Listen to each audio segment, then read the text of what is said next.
Jurah wa taqwa wa.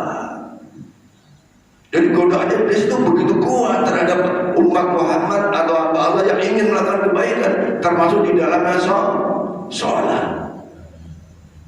Alhamdulillah banyak di antara kita walaupun sibuk tetap begitu dengar hayya 'alas sholat berangkat sholat.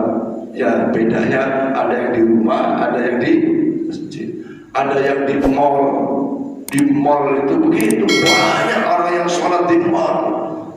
Ya, baik termasuk Jumatan, kata istri saya itu penuh, mesti Mega Mall itu Jumatan itu penuh. Ya, termasuk kalau yang di Gaya itu juga penuh. Tapi antara yang sholat, orang Islam yang sholat dengan yang tidak sholat pada saat belanja itu banyak mana?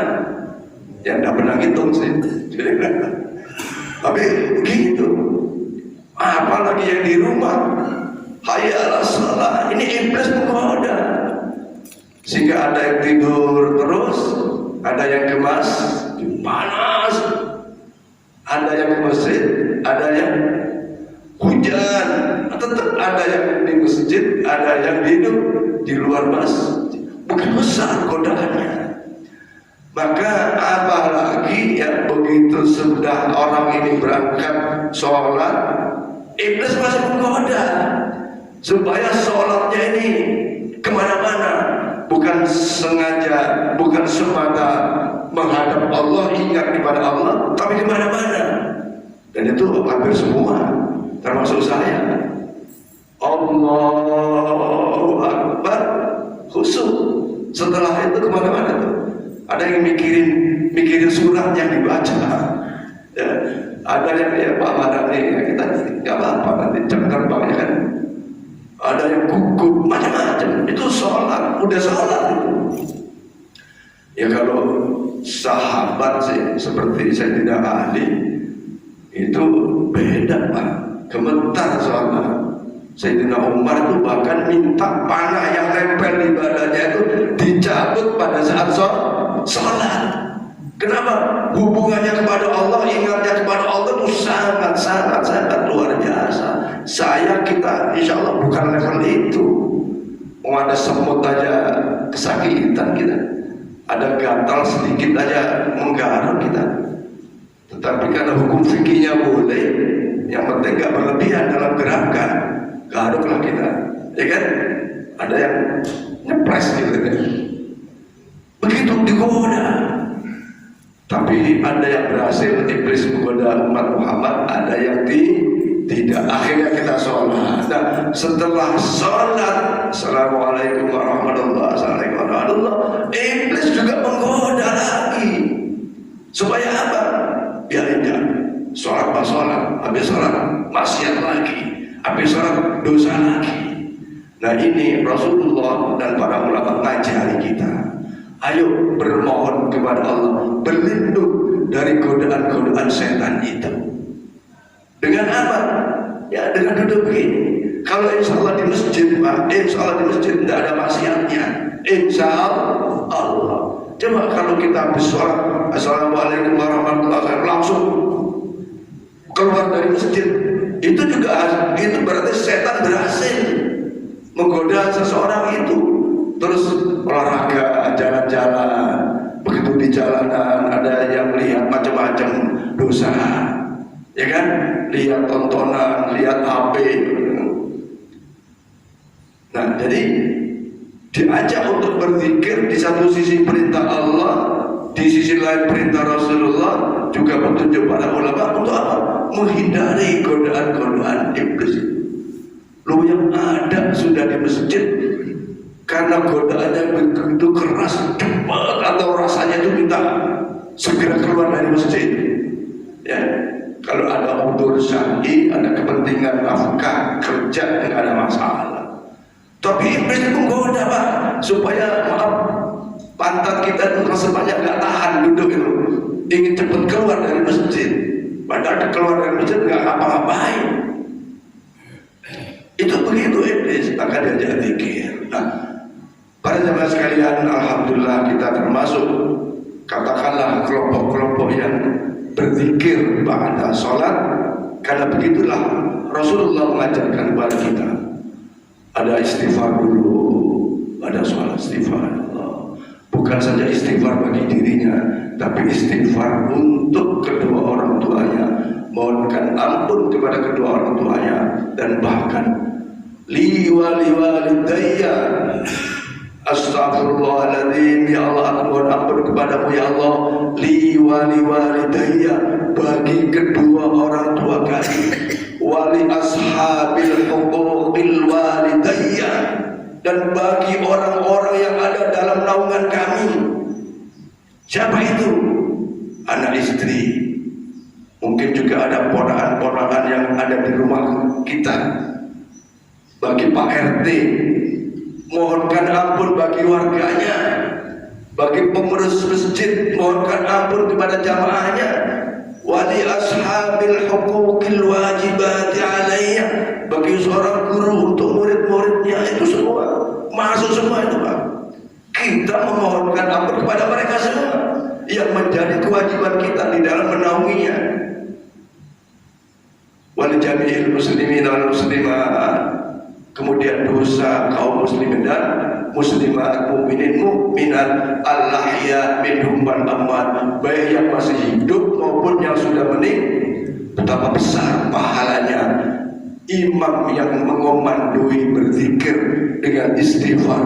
Sekali lagi, bukan saja untuk dirinya, tetapi untuk kedua orang tuanya, untuk orang-orang yang berada di dalam naungannya, bahkan untuk muslim muslimat yang hidup maupun yang dibaca. Kemudian kita membaca Allahumma antas salam wa minkas salam. Ini tuntunan Rasulullah.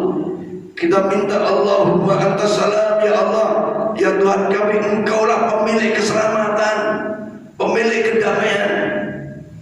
Dan kalau kita amanah itu gitu, maka imam-imam ayo ke depan baca terjemahannya supaya mantap. Periode ini, pengurus ini insya Allah konteksnya adalah memantapkan dalam amalia ibadah, ya, memantapkan dalam amalia ibadah yang selama ini telah kita laksanakan, termasuk tadi berdoa. Kemudian baca doa, Allahumma ajirni minan nar, Allahumma ajirna minan nar, ya Allah jauhkan kami dari neraka ya Allah, jauhkan kami dari azab neraka ya Allah. Itu semua doa-doa. Nah, kemudian di kita baca apa? Baca suratul Fatihah. Nah, saya jelaskan, saya sampaikan bahwa untuk membaca surat Fatihah dalam zikir ba'da sholat ini, sebagian ulama mengatakan boleh, tapi tidak at-tikrar, tidak dibiasakan kadang-kadang. Tapi kita kan membiasakan tuh, ya. Kenapa? Yang berpendapat tidak boleh dilazimkan karena memang tidak ada nas hadis yang menunjukkan itu menjadi paket daripada zikir. Ya, tidak menjadi paket daripada zikir-zikir pada sholat.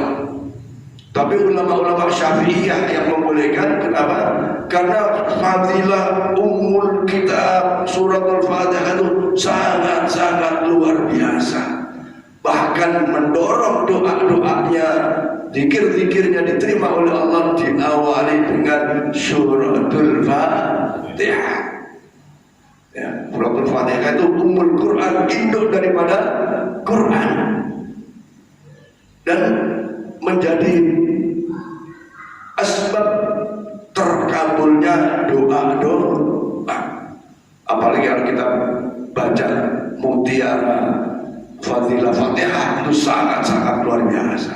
Maka dibolehkan baik lazim terus menerus maupun kadang-kadang. Nah, jadi imam-imam boleh kadang-kadang baca Fatihah, kadang-kadang enggak, itu boleh aja. Dilazimkan seperti di kita ya tidak ada masalah. Apalagi memang di situ adalah Fatihah itu mempunyai keistimewaan yang sangat luar biasa, dan itu daripada mungkin Al-Quran. Yang kedua, baca ayat kursi. Rasulullah SAW bersabda di dalam hadis yang disebutkan, diriwayatkan oleh Abu Umamah radhiyallahu anhu, Rasulullah bersabda, man qara'a ayatul kursi fi duburis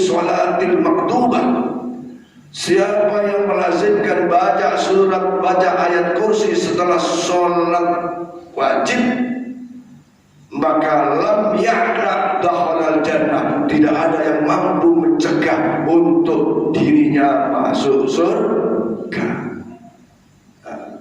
Maka saya masih teringat tuh pesannya Syekh Ali Jabir, kalau baca tasbihnya subhanallah subhanallah dan seterusnya itu karena sesuatu kepentingan keperluan boleh ditunda, tapi jangan lupa baca ayat kursi. Boleh Fatihahnya ditunda, tapi jangan lupa baca ayat kursi setelah sholat. Nah, alhamdulillah kita di masjid ini karena memang berzikir, akhirnya baca surat, baca ayat kursi. Fadilahnya besar, lam ya'na dakhalal jannah. Tidak ada yang bisa mencegah seseorang itu barokah membaca ayat kursi untuk masuk surga. Artinya apa? Insya Allah satu sisi terhindar daripada godaan-godaan iblis, godaan-godaan setan, sehingga setelah sholat dan berzikir itu kita bisa menghalau daripada godaan-godaan setan.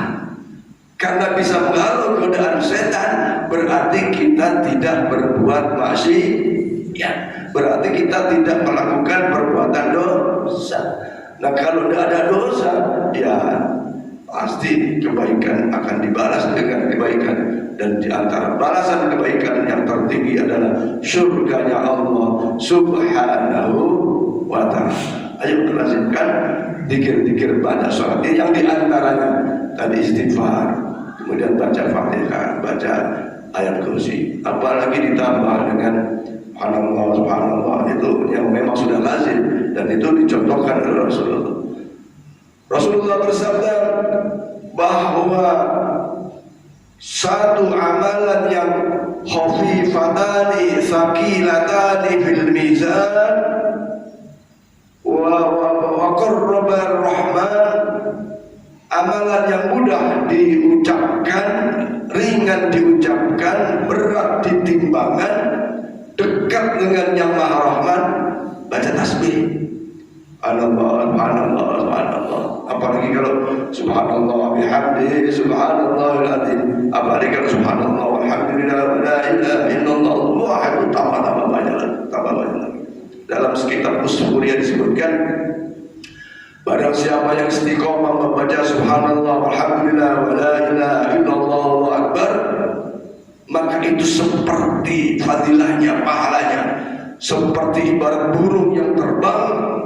Burung besar terbang, terus burung itu terjun ke laut, dari laut dia keluar lagi terus mengepakkan sayap-sayapnya, maka cipratan-cipratan air dari sayap-sayap burung itu, itulah pahala dari orang yang istiqomah membaca subhanallah alhamdulillah wa la ilaha illallah wallahu akbar. Bisa ngitung nggak bu? Cipratan burung yang nyemplung air terus keluar nyiprat, nggak bisa, saking banyaknya. Bahkan di hadis lain Rasulullah menyebutkan fadilah membaca subhanallah alhamdulillah wa la ilaha illallah itu akan mendapatkan pahala haji. Luar biasa. Maka kita baca 3 kali, terus Allahu Akbar 3 kali, dan alhamdulillah 33 kali ditutup dengan kali la ilaha illallah la syarika lahu lahul mulku wa yuhyi wa yumiitu wa huwa ala kulli syai'in. Luar biasa. Saya persingkat, apalagi kita tambah istighfar, ya, di awal tadi sudah. Tambah lagi dengan zikir kita sayyidul istighfar. Man qara'a sayyidul istighfar muqayyilan, siapa yang membaca sayyidul istighfar dengan penuh keyakinan mengharap rahmat dari Allah, dibaca pagi hari, ternyata sore hari, malam hari meninggalnya dalam keadaan syahid husnul khatimah. Wa man qara'a fi masa'an, siapa yang membaca pada sore hari, nah kita kan membaca subuh tuh, subuh dibaca, maghrib dibaca, maka manakala yang meninggal di malamnya sampai pagi yang meninggal, mata fi syahidan atau mata fi husnul khatimah, ia meninggal dunia dalam keadaan husnul khatimah. Tidak cukup itu, kita tambahkan sekarang di zikir-zikir kita dengan membaca suratul Al-Ikhlas, suratul Muawwidhatain. Man qara'a suratul Ikhlas alasan ka'adri hamil Quran. Siapa yang membaca surat Al-Ikhlas 3 kali, maka ia seperti pahala hatam Quran. Kita mulai nih, kita mulai wirid itu maghrib dan subuh. Ya, sabar-sabar makan kita itu pasti meninggal. Dan yang kita bawa nilai-nilai ibadah, yang kita bawa pahala, Pak. Bukan duit. Nah, duit kalau disedekahkan ya, tapi kalau dia cuma simpan dari bawah, pahala. Apalagi yang sudah saya yang sudah STW, sudah tua, sangat tua, walaupun meninggal tidak ada yang tua, waktunya, ya kan? Maka 3 kali dibaca surat Al-Ikhlas pahalanya seperti itu. Kemudian man qara'a al-mu'awwidhatain, siapa yang membaca dengan khusyuk surat Al-Falaq, qul a'udzu birabbil falaq, kemudian wa qul a'udzu birabbin nas, yang disebut sebagai mu'awwidhatain, insyaallah Allah akan hindarkan kita dari godaan-godaan iblis dan niat-niat jahat manusia. Ada manusia niat jahat itu ada, Pak. Ada manusia niat. Maka insya Allah dengan bacaan itu Allah tangkis, Allah halau niat-niat jahat manusia kepada kita, dan insya Allah kita mampu daripada menangkal godaan-godaan iblis. Kita baca, insya Allah dengan demikian Allah akan beri kekuatan kepada kita untuk selalu di dalam kebaikan, selalu di dalam ketaatan kepada Allah Subhanahu wa ta'ala. Saya kira penjelasan tentang zikir pada sholat ini saya akan cukup ya, walaupun sesungguhnya masih banyak. Nanti silakan kalau ada yang ingin ditanyakan. Zikir-zikir tersebut yang seperti kita tahu, ada zikir sirri, ada zikir jahar, ada yang dibaca pelan, ada yang dibacanya nyari, ada yang dibaca sendiri-sendiri, ada juga yang dibaca secara berjamaah. Nah, kalau dibaca berjamaah banyak fadilahnya. Di antaranya yang tadi tidak hafal ayat kursi karena dibaca secara nyaring, lama-lama hafal. Ya, nanti lama-lama tuh seperti baca setelah ayat kursi kan baca lanjutannya ya di dalam surat Al-Baqarah, di akhir surat Al-Baqarah itu, maka lillahi ma fis samawati ma fil ardi itu nanti lama-lama hafal tuh, lama-lama hafal. Imamnya sudah mulai hafal, Pak Khair belum hafal apa itu, dia hafal itu. Ya, nanti mimpin tahlil juga itu akan dibaca. Nah, kemudian yang belum saya dengar dibaca itu syahidallahu annahu la ilaha illa wal malaikatu. Ini sebenarnya pernyataan diri kita terhadap kekuasaan Allah Subhanahu wa taala tentang rezeki, tentang mati dan seterusnya. Nanti lama-lama saya akan tuliskan, nanti bisa dibaca. Mungkin tahun ini dah hafal, tahun depan mungkin nunggu saya meninggal dulu baru nanti begitu akan dilanjutkan. Ya, saya kira begitu, Bapak. Begitulah fadilah daripada zikir-zikir pada sholat. Nah, para jamaah sekalian, apa yang dilakukan di masjid kita dengan zikir-zikir itu tidak bertentangan dengan syariat Allah dan Rasulullah Sallallahu Alaihi Wasallam. Maka mantapkan kita dalam berzikir berjamaah, mantapkan kita dalam mengamini doa-doa para imam. Hanya pesan saya tadi, imamnya ayo belajar. Nah, dibelajar, yang dibacanya apa sih artinya, apa sih maksudnya gitu, sehingga lebih mantap. Para jamaah juga boleh jadi sama-sama belajar sehingga menambah kesempurnaan dalam beribadah kita. Para jamaah sekalian, kemudian tentang kurban. Tentang kurban, tentunya kurban yang dimaksud adalah penyembelihan hewan kurban pada Yaumin Nahar tanggal 10 Dzulhijjah, 11, 12 dan 13. Dalam hal ini secara hukum ada yang mengatakan hukumnya wajib bagi orang-orang yang diberi kelebihan rezeki yang banyak oleh Allah Subhanahu wa taala. Wajib. Imam Malik wajib karena memang begitulah poin rezeki dari Allah, maksud diperintah oleh Allah tidak mau. Untungnya yang diperintah bagi kita umat Muhammad menyembelih hewan. Kalau Nabi Ibrahim diperintah menyembelih putranya, ya kan? Tapi karena Allah menghargai harkat manusia, Allah ganti Nabi Ismail alaihissalam dengan seekor kibas. Tidak ada syariat yang manusia membunuh manusia. Nah, seperti itu. Karena manusia itu punya derajat yang mulia fi ahsani taqwim, ya. Maka ada yang wajib. Misalnya Pak Muhyan nih tanggal 10 Dzulhijjah punya ratusan juta atau banyak pokoknya, maka itu wajib. Kenapa? Karena bagian dari syukur harta dari Allah Subhanahu wa taala. Wa idz ta'adzana rabbukum la in syakartum la azidannakum wa la in kafartum inna 'adzabi lasyadid. Maka bersyukur, kalau kita bersyukur Allah tambah rezeki nikmat itu. Tapi kalau kufur, ingat azab Allah sangat keras. Maka yang punya duit wajib melakukan udhiyah, penyembelihan hewan kurban. Tapi sebagian ada yang mengatakan tidak wajib, hukumnya sunat muakkadah, sangat-sangat dianjurkan, tentu saja bagi yang mampu. Bagi yang mampu, bahkan ulama-ulama Syafi'iyah menyebutnya sebagai sunnah kifayah.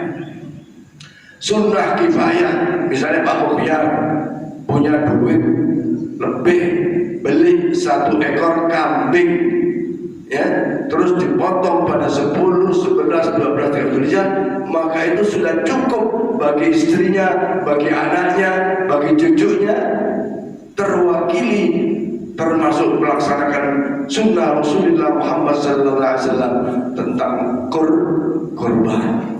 Jadi ada yang wajib, ada yang sunnah muakkad, dan bahkan ada yang disebut sebagai sunnah kifayah. Kenapa sunnah kifayah?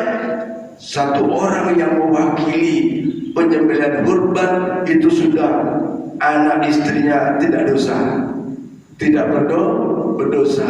Tapi kalau punya duit banyak, bapaknya tidak mau korban, istrinya tidak, anak-anaknya tidak, maka hukumnya berdosa bagi yang hukum wajib tadi itu. Nah, para jamaah sekalian, bahwa yang kita pahami di dalam berkorban ini adalah 7 orang untuk 1 ekor sapi. Mana dalilnya? Dalilnya ada di kitab Bulughul Maram, ya, itu di halaman 326 ada hadis yang diriwayatkan oleh Al-Jabir radhiyallahu anhu.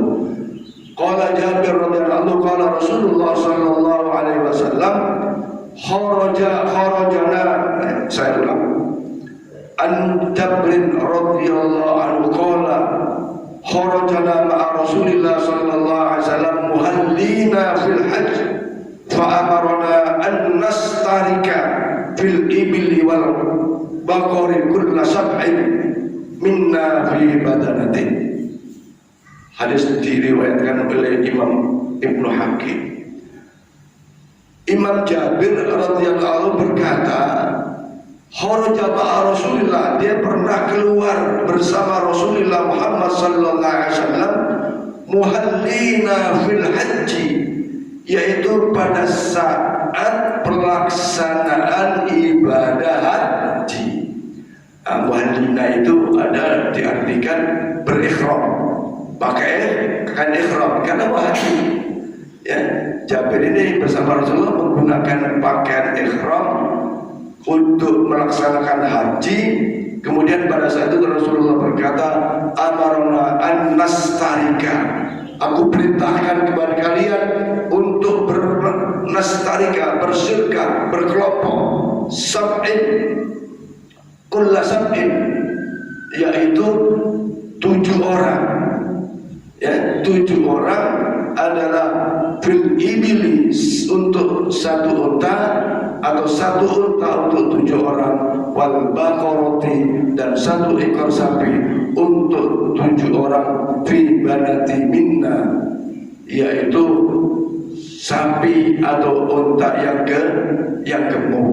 Nah, ada tambahan yang gemuk. Ya, maka ini dalil menunjukkan bahwa boleh 1 sapi untuk 7 orang. Siapa 7 orang itu? Ya, boleh jadi bapaknya, istrinya, anak-anaknya, cucunya, boleh. Ya, siapa 7 orang itu? Ya, kakeknya dan seterusnya gitu. Boleh. Ya. Kemudian wafi ribasin, ada. Kalau 1 ekor kambing, maka dia untuk diri, fi nafsi, untuk dirinya, untuk dirinya. 1 kambing untuk 1 orang. Para jemaah sekalian, tapi di sisi lain ada beberapa hadis yang menunjukkan bahwa suatu ketika Rasulullah berkorban itu, Allahumma inna hadhihi udhiyah. Ya Allah, ya Tuhan kami, aku berkorban li Muhammadin, untuk Muhammad, wa ahlihi, dan keluarga Muhammad. Pak Muhyar punya duit hanya bisa beli kambing 1 ekor, diniatkan penyembelihannya untuk Pak Muhyar dan keluarganya. Boleh nggak? Boleh. Memang mampunya 1 ekor kambing. Bahkan di hadis lain disebutkan, Allahumma inna hadhihi al-udhiyah li Muhammadin wa ahlihi wa ummatihi. Ya Allah, ya Tuhan kami, ini korbanku Muhammad untuk keluargaku dan juga untuk umatku. Inilah hadis ini yang disebar di medsos, sehingga ya ada yang terpengaruh juga, Pak. Oh, udahlah, ada usah sapi lah, kambing ya. Kambing pun boleh kok, untuk diriku, untuk keluargaku, untuk kawan-kawanku boleh kok. Nah, sekedar boleh sama dengan begini. Kita lihat kurban atas nama anaknya. Boleh ya? Ya, boleh-boleh saja. Karena itu sebuah kebaikan. Kita tahu kurban yang bukan nazar itu boleh dimakan sama keluarganya. Cuma ya tidak boleh semuanya. Ya. Nah, ada tadi kurban wajib itu diantara kurban nazar. Ya, ada bapak-bapak nazar. Ya Allah, kalau nanti anakku ini ditugaskan di Pontianak, misalnya gitu ya, nanti saya akan kurban. Kemudian ternyata anaknya ditugaskan ngajar di Pontianak misalnya kan. Terus pada saat itu punya duit. Pas Idul Adha tanggal 10 Dzulhijjah 11, 12, 13 hari nahar itu punya duit untuk beli kambing, maka itu wajib. Tapi kalau belum punya duit ya tidak wajib, Pak. Tidak bisa dipaksain. La yukallifullahu nafsan illa usaha, tidak bisa. Nah, kalau begitu punya duit, kemudian nadarnya itu korban di hari nahar, ya itu ternyata punya duitnya setelah bulan Muharram, bagaimana? Maka nadarnya itu hati-hati. Hati-hati itu yang mudah dikerjakan kapan saja, ya, supaya kalau pas ada bisa dilaksanakan. Tapi kalau nadarnya pas harus hari nahar Idul Adha, ya nunggu. Jadi ini secara syariat seperti itu. Jadi boleh kurban atas nama anak kecil, boleh nggak? Kurbannya sah-sah saja. Tapi dilihat keistimewaannya Sekarang syariat kurban itu kan bagian dari syukur karunia rezeki kan, ya. Syukur atas karunia rezeki Allah Subhanahu wa taala. Anak kecil kan belum balik, belum mukallaf, apalagi belum mampu untuk berkorban. Ya, secara hukum fikih boleh-boleh saja, tetapi yang justru sebaliknya, kalau dia orang tuanya yang berkorban atas nama bapaknya, diniati untuk anak istrinya, boleh. Ya, nah, ini hanya memantapkan dari sisi niatnya saja. Ya, jangan niat, ya, kata Abu Sulaimah itu, dulu aku korban kambing untuk diriku dan untuk keluargaku, tapi ternyata diikuti oleh orang-orang yang akan datang, oleh orang-orang setelahnya itu mampu beli unta, dia beli kambing. Sulaiman cuma kambing, saya ikut kambing, padahal mampu. Tapi ada lagi yang sampai kambingnya itu dihias, dibawa ke masjid itu dihias kali macam-macam. Untuk apa? Untuk maaf liriya wasum'ah, tidak boleh. Dan itu di zaman sahabat ada, Pak. Udahlah, dia orang kaya, korbannya cuma kambingnya dikasih baju dituntun. Ini loh saya korban, ini loh saya korban.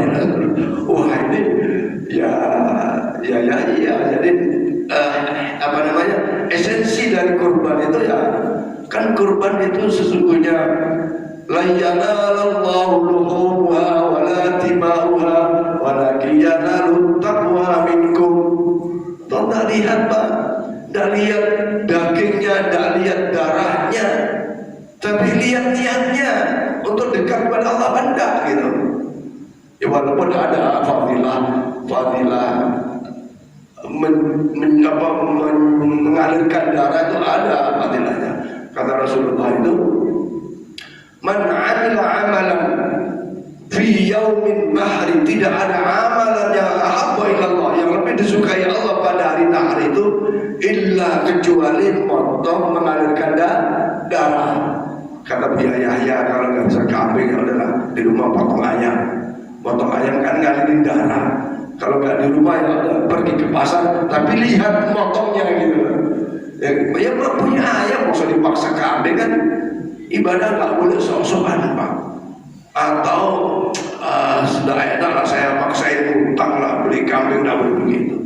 Saya kira saya sampaikan dengan saya bahwa anak kecil semuanya boleh aja, tapi dilihat dari hakikat daripada esensi kurban adalah bagi yang mampu dari sisi harta, rezeki, kemudian bagian daripada syukur kepada Allah Subhanahu